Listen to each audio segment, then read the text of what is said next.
বন্ধুগণ, আজকে হচ্ছে শুক্রবারের দিন। আজকের দিন আমি যাব বীরভূমের কোপা শহরে। সেখানে মোড়লপাড়া গ্রামে আজকে আমি জুম্মার নামাজ আদায় করব, কারণ সেখানে আজকে আমি অবস্থান করব। সেখানে আমার বন্ধুর বাড়ি, ইয়ার হোসেনের বাড়ি।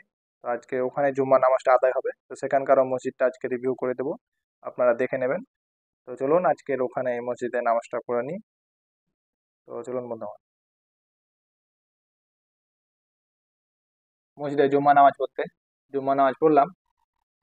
তো সেখানকার জুম্মা নামাজ পড়লাম, তো দেখলাম, দেখে আমি অবাক, কারণ সেখানে জুম্মার নামাজের পাশাপাশি, মানে জুম্মার নামাজ যে শেষ হলো তারপরেই 4 রাকাত আবার জোহর আদায় করলো। আমি জানি না সেটা তারা কোথায় পেয়েছে, তারা কি করছে, তারা ভালো জানে।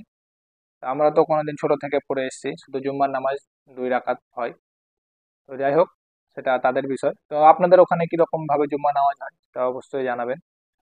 সেখানে একটু আলাদা দেখলাম। তারপরে ওখানে ভাত মাংস দিচ্ছিল মসজিদে।